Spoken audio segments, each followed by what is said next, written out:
Hey everyone! Before I begin this video, I just want to say that if you hear any mechanical clicking or rattling sounds, it's me using my Braille display and I'm looking at my notes to keep me on track.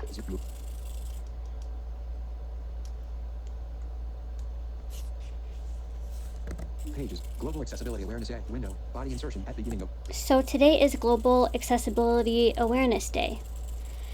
And one thing is really cool is I was using my Apple TV earlier today, and I hadn't used it in a long time until last weekend. I used it a little bit. And so it's just one of those things where it has to come back to you as you're interacting with it, like the remote and everything. And I was like, oh, I remember how to do this. And it's simple, so it's like it stays in your memory, even if it's been a long time since you've used it, and then you go back to it. And I love that. I just interact with it, and VoiceOver is there and everything. So it's just nice to be able to pick up the remote again and just turn the TV on with the remote, and you don't even have to point the remote at anything. You just push the top button, and the current one we have anyway, and it turns everything on. So it's just nice. So with Global Accessibility Awareness Day, it's a day to recognize and educate people on inclusiveness for the disability community to be able to use the internet and technology.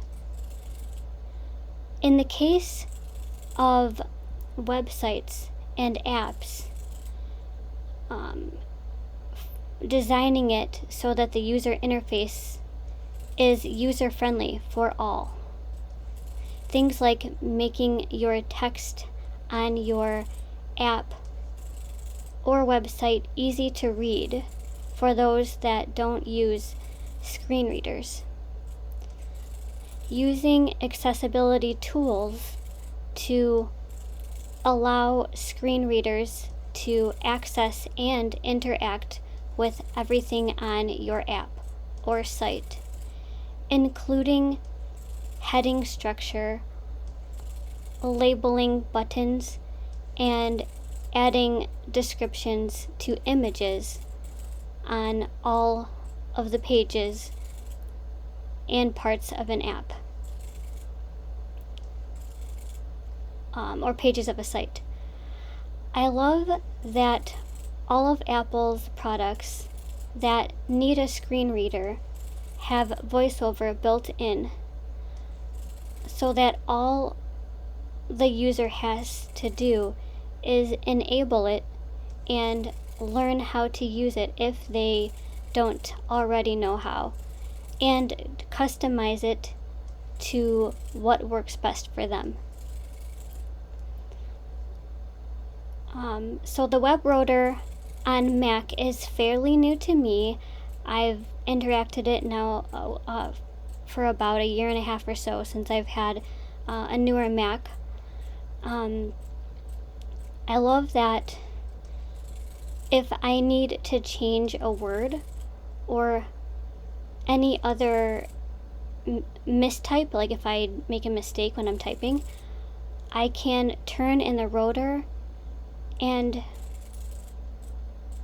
move it to the characters in the rotor, so I can move the cursor to the end of the mistype and backspace to erase and correct the error.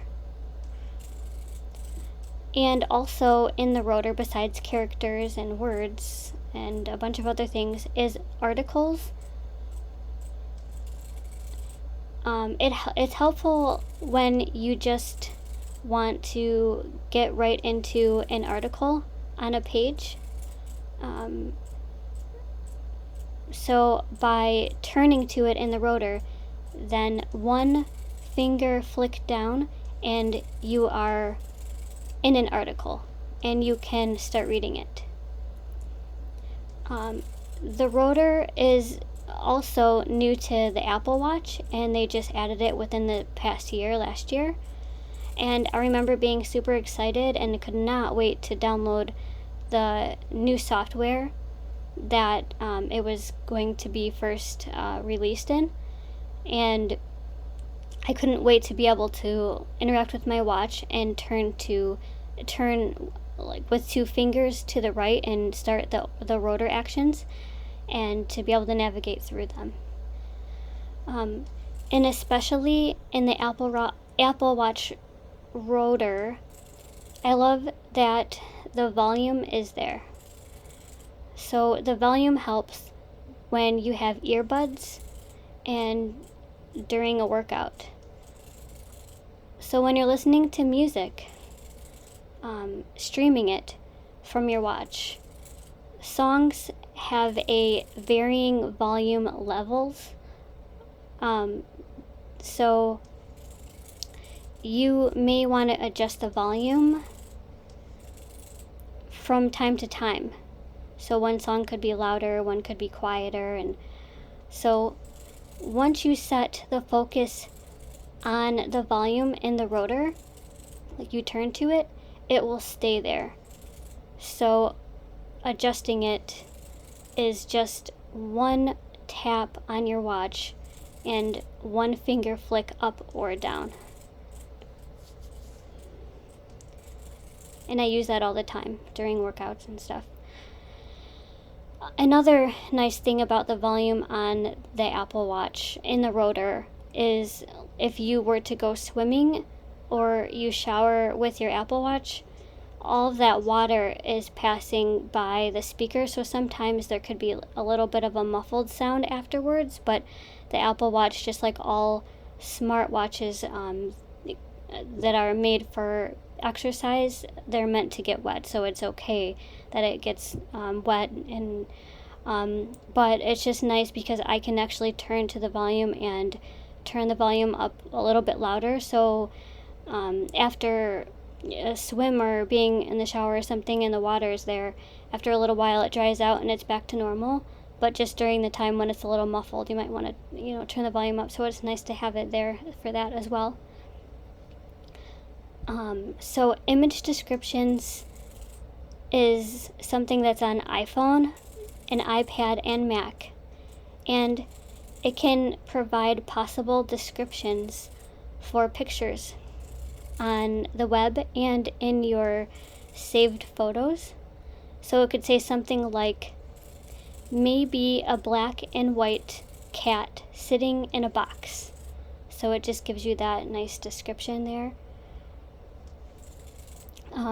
Text descriptions on phone and iPad may read text found in images or pictures. So it might, the image description might say it's a person, and then it might say also includes text, and then it'll read if it's like a quote or something in the picture. Social media like Facebook has artificial intelligence software too, where it helps with picture descriptions, as well as if there's embedded text in there also. So again, if it's a picture of a person, it might say person standing, or just whatever it is, and then it might also have a quote.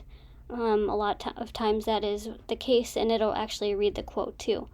So it's like social media, a lot of times, like with Facebook, it'll help also. So you'll get, like, the iPhone offers its own kind of AI where it'll read like the text and the picture. It'll say what it is, but Facebook also has it, so it might even help even further with both of them working together. You'll get more of an idea of what's going on, or similar at least. I'm also impressed with the descriptions for the stickers that you can add on Facebook.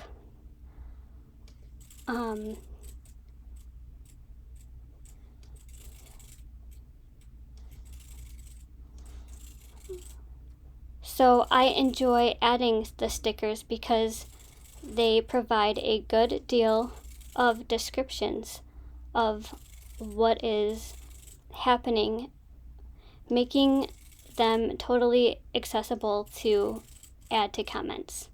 So I think like someone really went in there and took the time to explain all of them, all of the little stickers, and I enjoy being able to put them in.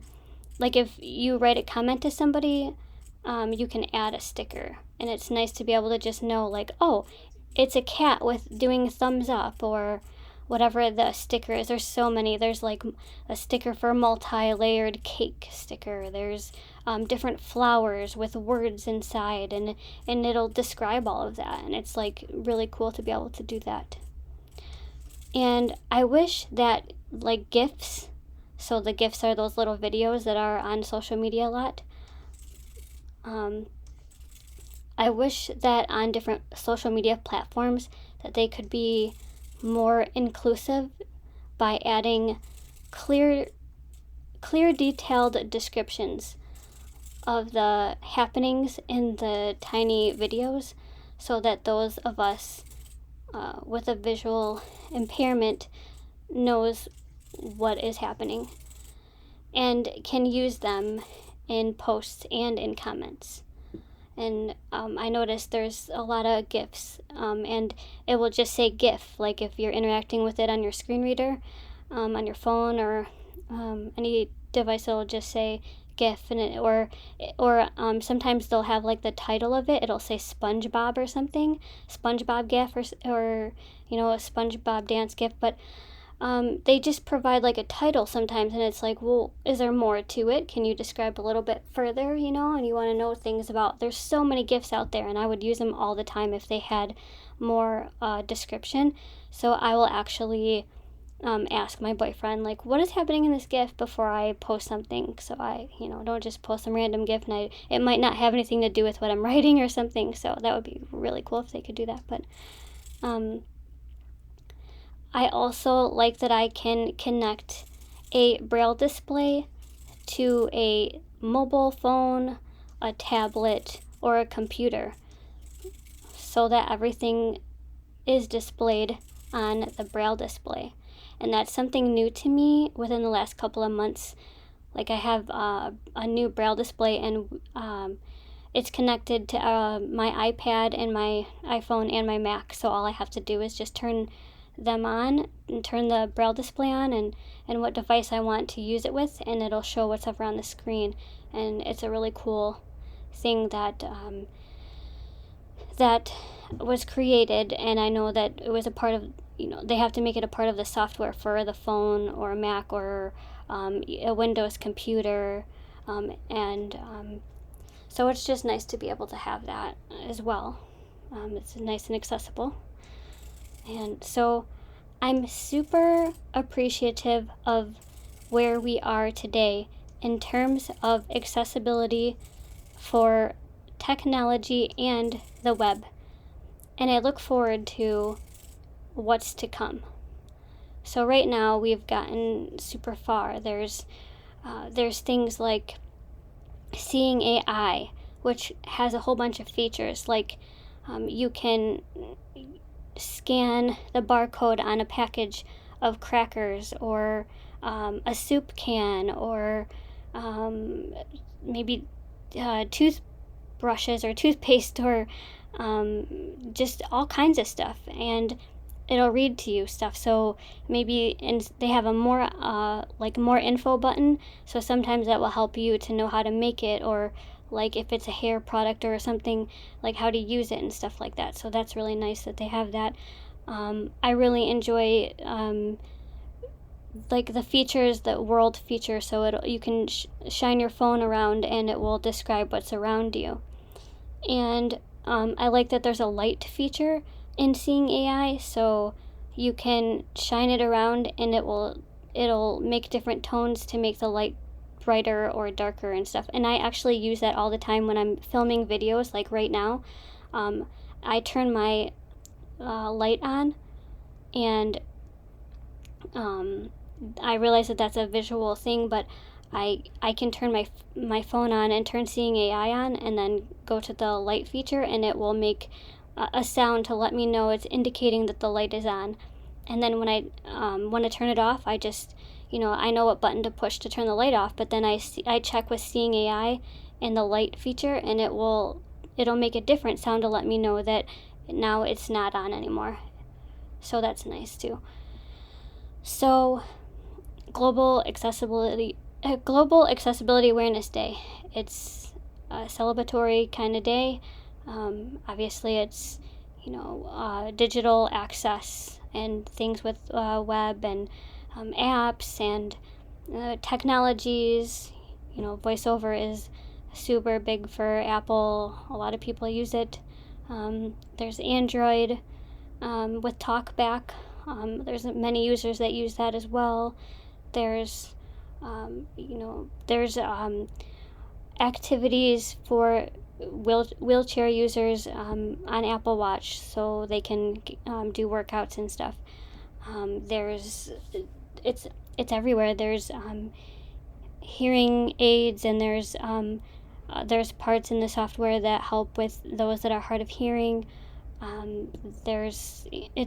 It's amazing what is out there and what's happening, like future stuff. Like, I know that there's so much more to do, and so I'm so excited to be able to read up and get to see it firsthand when new software comes out, and be able to download it and stuff, and just new programs and new apps and everything to make things more accessible for the disabled community. So happy Global Accessibility Awareness Day, everyone.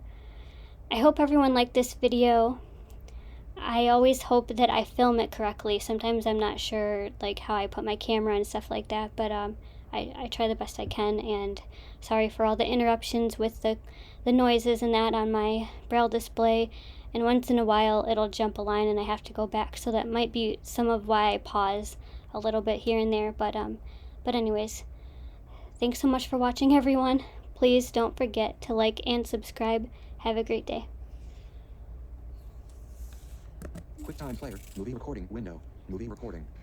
You are currently on movie recording. Full screen. Minimize. Movie mute. 0%. Stop recording. You are currently on a button.